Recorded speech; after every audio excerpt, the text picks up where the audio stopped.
प्यारी ऑडियंस का एक बार फिर नमस्कार करके स्वागत करता हूं। नमस्कार, मेरा नाम प्रोफेसर कुलविंदर सिंह और आज मेरे साथ हमारे पीयूष जी, डॉक्टर पीयूष जी हैं। और डॉक्टर साहब, हम काफ़ी वीडियोस करते हैं, उनमें लोगों के काफ़ी कमेंट्स आते हैं। उन्होंने बोला कि आप जनरल बातें बहुत बता रहे हैं, कुछ बातें स्पेसिफिक बताओ, स्पेसिफिक कंट्री स्पेसिफिक। तो आज हम जो वीडियोस बना रहे हैं उसमें हम कुछ कंट्रीज के ऊपर स्पेसिफिक बातें करने के लिए यहाँ ये वीडियो क्रिएट कर रहे हैं। तो आज सबसे इम्पॉर्टेंट एक यूरोपियन कंट्री हम टेकअप कर रहे हैं, वो है इटली। इटली में एक बहुत ही सोफिस्टिकेटेड कल्चरल हेरिटेज है। वहाँ पर एक जबरदस्त लैंडस्केप है, बहुत ही अच्छी प्रॉस्पेरिटी, वहाँ का एक जो हिस्ट्री और वहाँ का एक जो कल्चर है वो एक बहुत प्रोमिनेंट रोल प्ले करता है। वहाँ का फूड कल्चर, वहाँ की जो हाई क्वालिटी जो health care and education system है, वहाँ पर बहुत चीजें ऐसी हैं जो फिनोमिनली लोगों को अट्रैक्ट करती हैं और वहाँ का अपना बना देती हैं।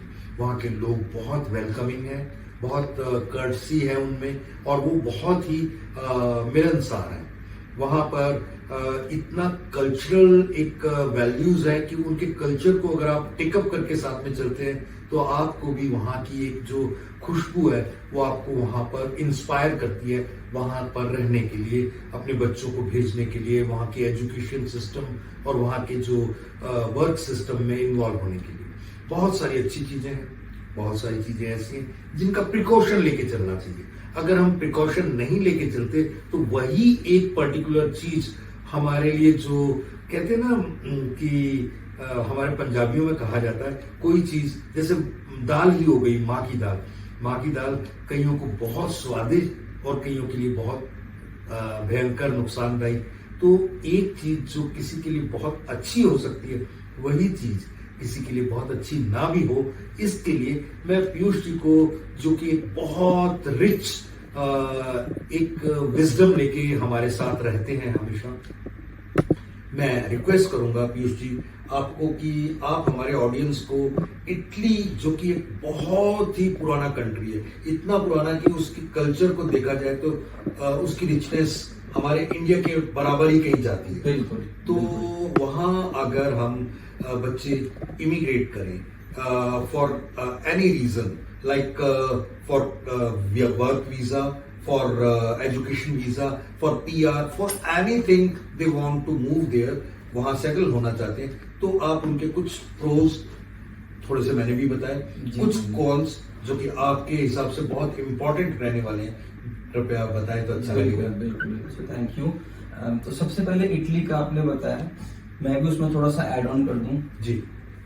जो हम रोमन सिविलाइजेशन की बात करते हैं और जो रोमन्स की बात करते हैं, तो वो एक ऐसी चीज है जो कहीं ना कहीं हिस्टोरियंस बताते हैं कि वहीं से ही शुरू हुई है जी।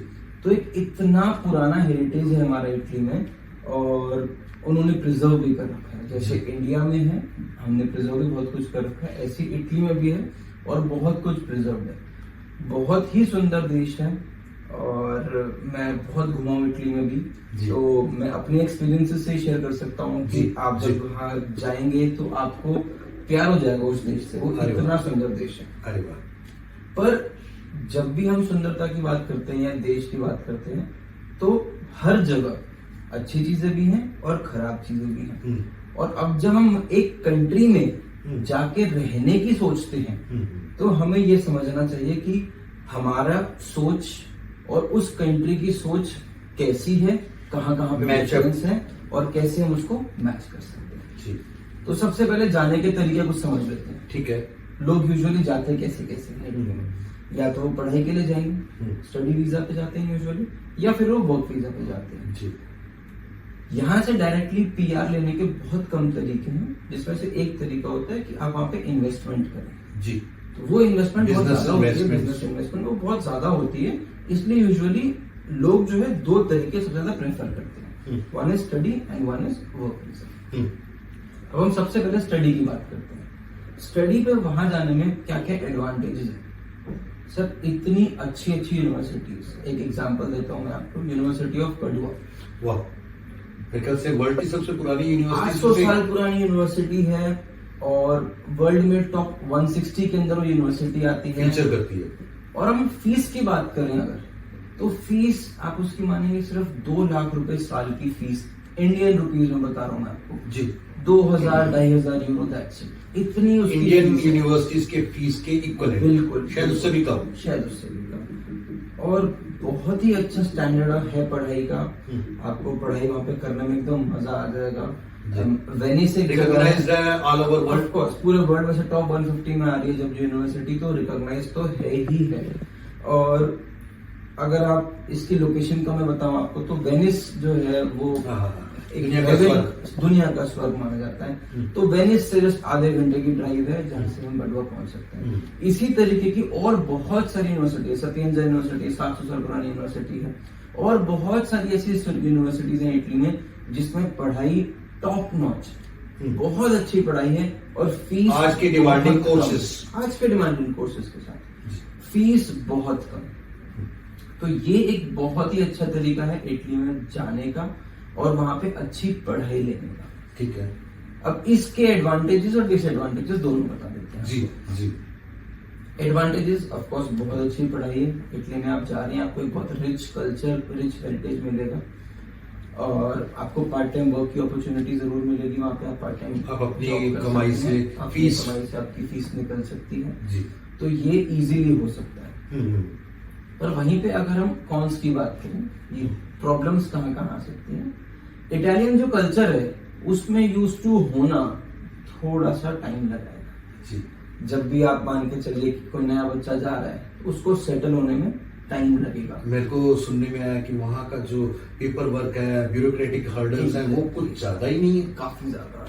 इटली में एडमिशन लेना और उसके बाद वीजा लेना is I think very difficult जी। सबसे डिफिकल्ट पार्ट ही उनका ये पेपर वर्क है। तो ये आपको काफी थका देगा, परेशान कर देगा, और ये इस रिगरस एक्सरसाइज के लिए आप पहले से अपना मन बना के। टाइम भी ज्यादा लगता है कि टाइम सर काफी लगता है। इटली यूनिवर्सिटी है, जब कोई आपको सरकारी यूनिवर्सिटी में एडमिशन दे रहा है तो ऑफ कोर्स एक्सपेक्ट करेगा आपसे कि आप बहुत सारी चीजें उनके लिए करें, बहुत सारे कागज जो उनको चाहिए वो सारे आपको यहाँ से अवेलेबल करवा के उनको देने पड़ेंगे। This is what they want. ठीक है, ठीक है सर।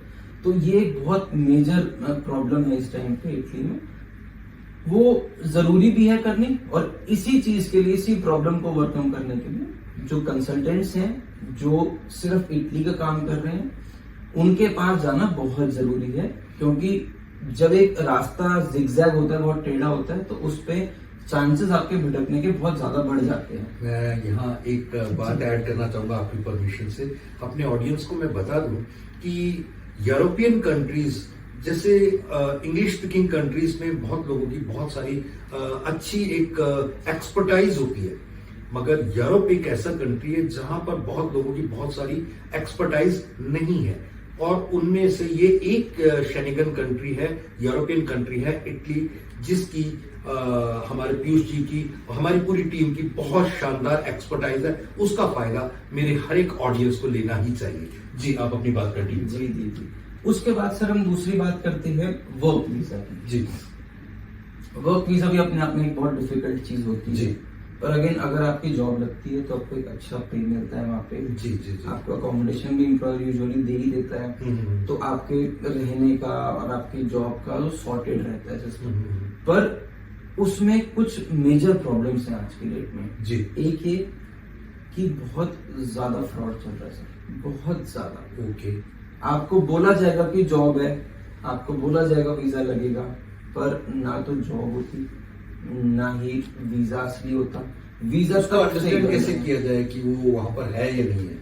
सर डायरेक्टली अगर आपके पास कोई ऑफर लेटर आता है, आप पहले कंपनी में मेल कीजिए, उनसे पूछिए कि मेरा ये ऑफर आया है, क्या ये वैलिड है, क्या आपने इसको इश्यू किया है, और क्या मेरे पास एक लेजिटिमेट जॉब आई है आपकी तरफ से। ठीक है। अगर कंपनी के एचआर की तरफ से आपको इस रिप्लाई आएगा तो आप मान के चलिए कि आपकी जॉब बिल्कुल वैलिड है। ट्रांसपेरेंसी लेके चलना, ट्रांसपेरेंसी लेके चलिए।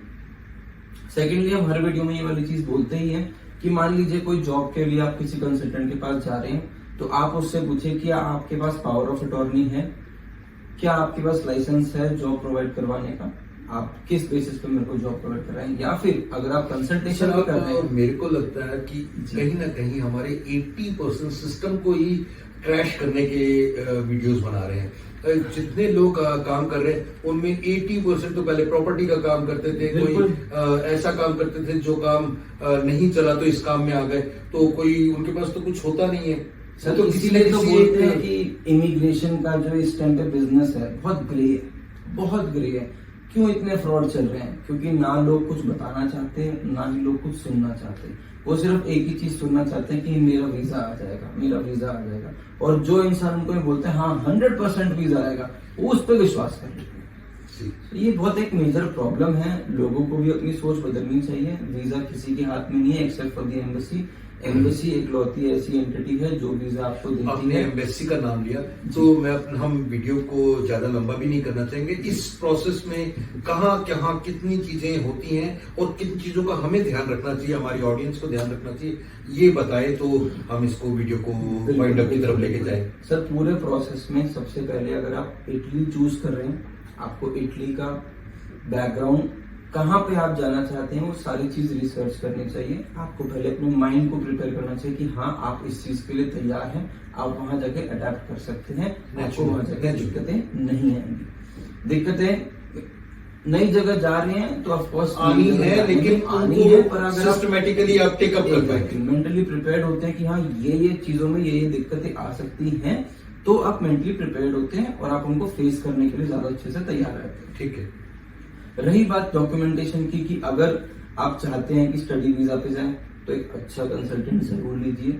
अगर आप वर्क वीजा पे जाएं, हम लोग इटली का वर्क वीजा डील नहीं करते हैं, पर जो लोग भी करते हैं, अगर किसी को हमसे सलाह भी लेनी है कि हम इससे कंसल्ट करना चाह रहे हैं, तो हम जरूर कहेंगे कि आप जिससे भी कंसल्ट करना चाह रहे हैं आप उनके कागज जरूर चेक कीजिए कि क्या उनके पास अथॉरिटी है आपको वर्क परमिट इशू करने की भी, क्या उनके पास, अगर वो कंसल्टेशन का भी बिल आपको दे रहे हैं तो क्या उनके पास किसी रिक्रूटिंग एजेंसी का टाई अप है जिसके पास आगे अथॉरिटी है रिक्रूट करने की।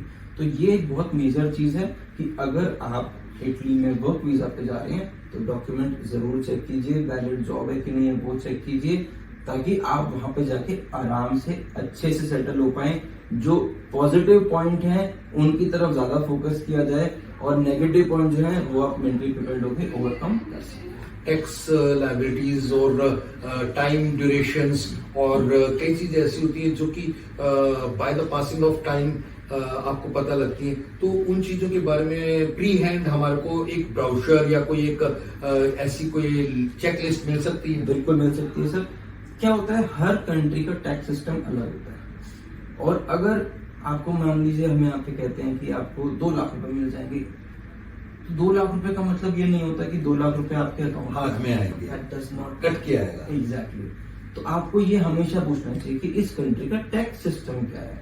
मुझे अगर आप कह रहे हैं कि 2 लाख रुपए मिलेंगे तो टैक्स कटने से पहले मिलेंगे या टैक्स कटने के बाद मिलेंगे? सर्टेनली। और अगर टैक्स कटने से पहले मिलेंगे तो कितना टैक्स कटेगा, क्या स्लैब रहता है, कितने पे कितना टैक्स लगता है, ये सारी चीजें जाननी बहुत जरूरी है। इटली का टैक्स सिस्टम काफी कॉम्प्लिकेटेड है, हम लोग जरूर एक अलग से वीडियो बना सकते हैं जिसमें हम इटली के टैक्स सिस्टम को ही पूरा एक्सप्लेन कर सकते हैं कि इटली का टैक्स सिस्टम कैसा रहेगा। अगर आपको इतनी तनख्वाह मिल रही है तो आपके पास अकाउंट में कितना पैसा आना चाहिए, अगर आपको इतनी तनख्वाह मिल रही है तो इतना पैसा आना चाहिए। मैं सर ऐसा करूंगा कि आने वाले टाइम पर आपके जो साथ डिस्कशंस हो रही हैं उनमें एक चीज और मेजरली डिस्कस करेंगे कि टाइम के एक चेकलिस्ट, डॉक्यूमेंटेशन की चेकलिस्ट, वो हम कोशिश करेंगे कि आने वाले वीडियोस में हम लिंक में भी डाल सकें या बाकी चीजों में, सो दैट कि हमारे ऑडियंस को बहुत सारी चीजों के प्री हैंड इंफॉर्मेशन हो कहीं भी पहुंचने से पहले। तो इसी के साथ हम आज के वीडियो के लिए अपने दर्शकों से इजाजत चाहेंगे। Thank you.